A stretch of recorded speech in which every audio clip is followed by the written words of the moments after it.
দাদু দাদু শুনো শুনো, বললো বললো। তুমি ঠুকঠুক করে ঘুরে বেড়াচ্ছো, এই যে লাঠিতে শব্দ হয়, লাঠি মাথায় একটা কভার নিয়ে যায় না? তুমি আমার ভাই 5 গ্রামের বলতো না? হ্যাঁ ভাই হ্যাঁ। তোমাকে তো ভাই ভালা কইছি নি আমি। তাই নাকি ভাই? আমার ভাই 8-10টা বাচ্চা না? হ্যাঁ ভাই হ্যাঁ। আমার ভাই 8-10টা বাচ্চা না? ভাই তোমার ভাই 8-10টা বাচ্চা তো? হ্যাঁ ভাই হ্যাঁ হ্যাঁ। কভারের কথা যদি ভাই আগে ভাবতে হয় তাহলে আর 8-10টা বাচ্চা হইতো না। তুমি কি বলতে চাইছো ভাই? যারা বুঝবার ভাই তারা বুঝে গেছে। বলো তো ভাই, অন্ধ ভালোবাসা কাকে বলে? অন্ধ ভালোবাসা? হ্যাঁ ভাই হ্যাঁ। যারা দুজন দুজন না দেখে, হ্যাঁ, যারা ভালোবাসে ওটারই অন্ধ ভালোবাসা। এই ভাই হয়নি। যারা কানা তারা যে ভালোবাসে ওটারই অন্ধ ভালোবাসা। এই যে এত কথা সহ্য করবো না, বলতো বলবো। বলো।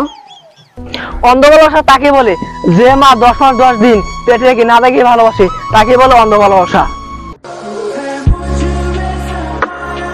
ভাই কোথায় যাচ্ছ? বাড়ি যাচ্ছি ভাই, সেই মশাই কাম আছে, বাড়িতে মুসুরি টানা, তারপরে ভিডিও বানাবো। ও কাঠমিস্ত্রি ভাই। হ্যাঁ কে ছিলাম। হ্যাঁ কি বলো বলো। ও আমার একটা খাট বানানো ছিল। ও খাট বানাবেন? হ্যাঁ হবে তো।